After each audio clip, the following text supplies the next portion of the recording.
Okay guys, so this is the third clip that I'm going to take and put in on this this Tundra. As you can see, we did end up getting it into the garage, but of course, you know, nothing's ever easy. For all the good stuff, there's always going to be something else. He has these little angle iron ladder racks and stuff that go up here on the top, so I had to take and grind those, take those off in order just to get it to clear, to get in the garage and stuff. So, and then now we got the ramps up here, and there is a US boatload of clearance to get under here. I'll show you. And this truck actually kind of looks like it came off the showroom, because it looks so clean. It's nothing like that GMC that we had all those headaches with. So the idea of this video is, like, I'm not going to show you actually, you know, like taking out the screws and all that stuff, but I'm going to show you the step-by-step of what we're going to do. So we need to take and mark this drive shaft. There's a little leak coming out of that back of that Trainee seal, and there's a carrier bearing right here. It's a two-piece drive shaft, but we are going to take the whole thing out. So we're going to remove it from back down there, remove it right here, take it out of here. And because I don't know if you guys know this, but this is a sealed transmission, and never worked on one before, but here is the scenario of how it's done. I watched a couple of other guys. So this is the drain plug. I already have, I got a new filter and I got a new pan gasket, just because if you got to undo it, you might as well change it out, right? So we're going to drain it right here. I want to measure it. I'm pretty sure the reason why it won't catch whatever it is, like 5th and 6th or 4th and 5th gear, is it's not with the fluid, even though it does leak. It's just a hair. I'm pretty sure it has to do with the knock sensor retarding the timing on it. So I'll be back here in just a little bit. Once we get the drive shaft out, I'm going to take and drain this fluid out. I want to measure it and see how much is in there. And the next time I show or whatever, at some point I'm going to show you like what you got to do and take in order to fill this up. But man, this thing is, there's the culprit right there. Oil is leaking from the main seal. This truck sat for over a year when he started it up, so notice the leak. I don't think we have to go and pull a whole bunch of exhaust stuff. It looks like here's the cross brace. Once we take this drive shaft out, we'll be able to, this will be a lifting point right here. Get the little what do you call it, transmission jack underneath of there, and we're just gonna go at it and get it done. Got these O2s, bunch of brackets. So all right, we'll be back in a little bit, you guys. Okay, so we're getting ready to take this carrier bearing off, guys. It is a 14 millimeter nut right there. Focus. That's 14 millimeter right there. And then back here on the drive shaft, we got, it's a 17 millimeter. So 14 at the carrier and 17 at the rear. All right, guys, I had to turn the music off, but okay. This is the Trainee fluid draining out. It is black, black, black. I don't think it's supposed to be quite like that. Coming from up there, so. And from what I've seen on other videos, I'm guessing that this thing should have at least 4 to 5 quarts coming out of it, and it doesn't. So anyways, that is a, take that off of there. That's 14 millimeter nut goes right there. Hey Joe. Yeah. There's my helper Joe down there, you guys. Yeah. This mechanic's at school, and he's my helper for today.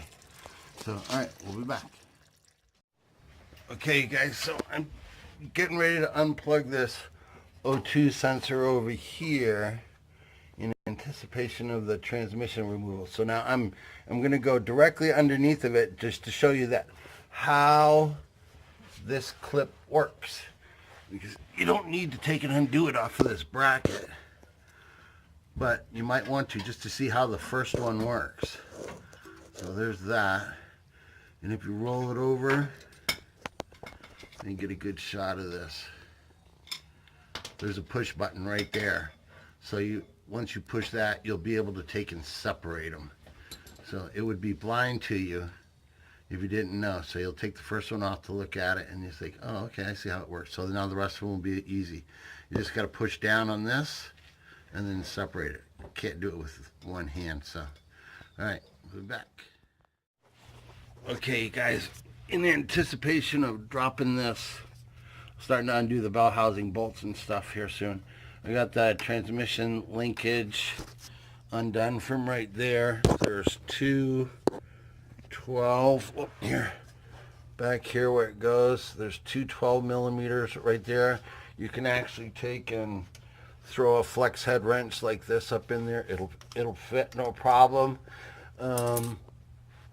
Probably don't need to do it, but just because it is so clean and it is so easy, may have just been able to take and undo this nut right here, because that would it would still have the slack to come down and move back. If it was going forward, it might be problematic, but we're not really going to worry about it. So I already got these cracked loose. All the O2s, once I let this thing fall down just a little bit, I'll get that last, if you can see it way up in there, I'm going to get that last O2 sensor right there. And the only other thing, because I haven't worked on these before, is like, I know that these are Trainee lines that are like running up to the cooler, but I can see like there's the bracket and it's behind the bell housing where the bolts are, like, you know, there's this right up in here. Starter and the bolts that secure the bell housing to the block, that that it's on there. So I might have to, once it gets up there, I'm looking way up in here, see where the end of my glove is. There's two clips right up in here, so I might be able just to take and undo the hoses from up there. So I'll revisit that here in a few minutes here, you guys. But yeah, that's where we are. We're getting all these linkages undone. It's really, really going super smooth, super fast. So we'll be back. Okay, you guys, here's a little update for you. So we're down in here. We got to remove the starter. If you can look, see there's like two layers of this heat shield. That right at the end of my finger, that's one of the nuts or the bolts that we took out. We want to get the one down underneath of there that's covering the starter. We need to get that out of there. But just to show you the outside, the farthermost outside heat shield, the screws are real easy, the bolts are real easy to access. There's one right there, there's the other one right there, but the other one is way up here towards the front. And let's zoom in here. Well, actually, I'll just have, hey Joe, can you wiggle that heat shield? Yeah. So I can show them right where the bolt is. It's going to be like right here behind that line, behind my finger. You can see it moving a little bit right there, like Joe's moving it for me. So that's going to be that one there. Yeah, you can reach it and to get it off so you don't have to mangle it. So there's a little tip trick for you. Okay, tubers, after a lot of swearing, there's a guy on here, I'm going to post a link, but there's a guy on here that tells you how to take and pull the starter out of here. And it's absolutely true how he did it. I left a comment on there. But anyways, we have got the starter out now. If you look up in here, I'm going to show you up here. I got a big old, actually I have a, what do you call it, a decommissioned torque wrench, just because it has the ratchet ability on it, and I'm on the main crank. It's 20 22, I think. Yeah, 22 millimeter. And then up in here is how you have to axate all the bolts to the flex plate. And if you look up in there, you're going to see you'll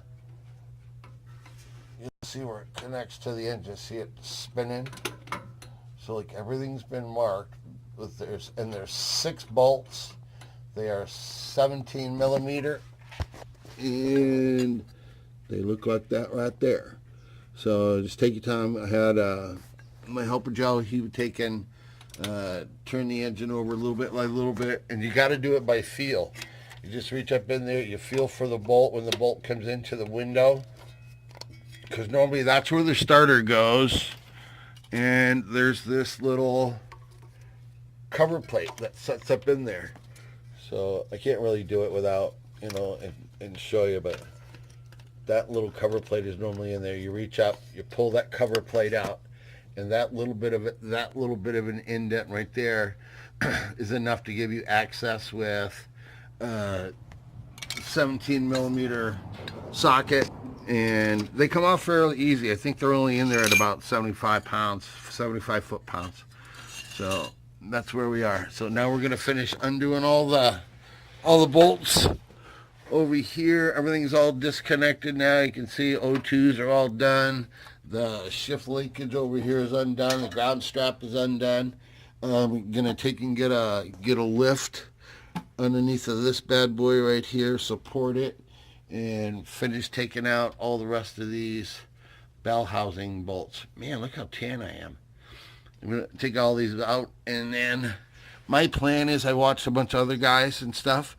I want to put a 2x4 right across here, and then I want to have the lift over here. So I'm just going to take and undo these bolts right here. 1, 2, 3, 4, and then we're just going to let it go backwards, because that's the way our lift works. When the scissor part goes down, it actually goes at an angle, so it'll take it away from the engine. So that's where we are, so we can get to that main seal. All right, we'll be back.